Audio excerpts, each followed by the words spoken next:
মই এবাৰ অনুস্মিতাৰ কাষলৈ আহিব বিচাৰিছো আঘোণৰ শস্য চপোৱাৰ পিছত উকা হৈ পৰা সেই পথাৰখনলৈ কিন্তু আশাৰ বতৰা ফাগুনে কঢ়িয়াই আনে নহয় জানো আৰু সেই ৰঙীন কৰি তোলে পৰিৱেশটো ফাগুনে য'ত কবিসকলে নতুনকৈ কবিতা সৃষ্টিৰ অনুপ্ৰেৰণা পায় বুলি কয় তুমি কি কবা এই সন্দৰ্ভত মোৰ বেছি ক'ব লগা সেইটো নাই মই চিম্পলি কম যে মোৰ বাবে ফাগুন কেৱল এক ঋতু নহয় ই হৈছে এক আশা এক আনন্দ যেনেকে এই ঋতুত যেনেকে প্ৰকৃতি সজীৱ হয় তেনেকেও আমাৰ মনটোও সজীৱ হয় আমি লাইফত যিবিলাক প্ৰব্লেমছ ফেচ কৰো যিবিলাক ডিফিকাল্টিজ যিকোনো মানে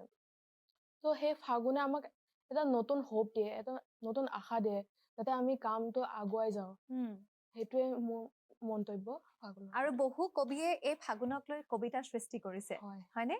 তুমি সুন্দৰ কবিতা পাঠ কৰা কবিতা আবৃত্তি কৰা আমি যেহেতু গম পাইছো গতিকে আমাৰ দৰ্শকসকলক কি শুনাবা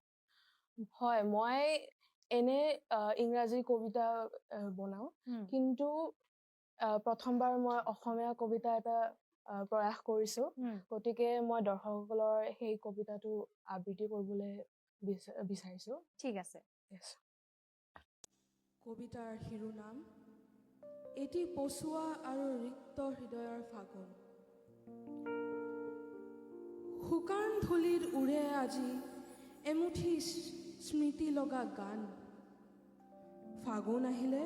বুকুৰ ভিতৰত কিয় ইমান টনাটনি সোণোৱালী পাতবোৰে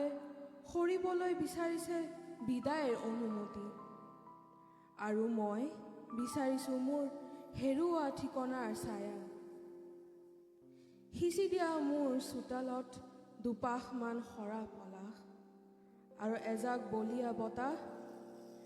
যিয়ে মোৰ দুখবোৰ জোকাৰি লৈ যাব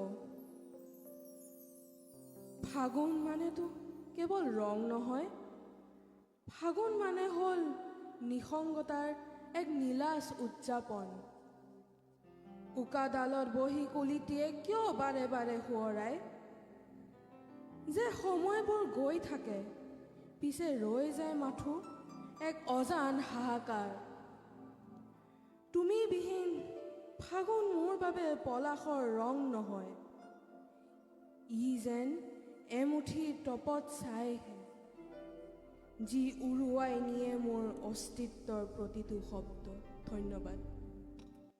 অনুস্মিতাক ধন্যবাদ জনাইছো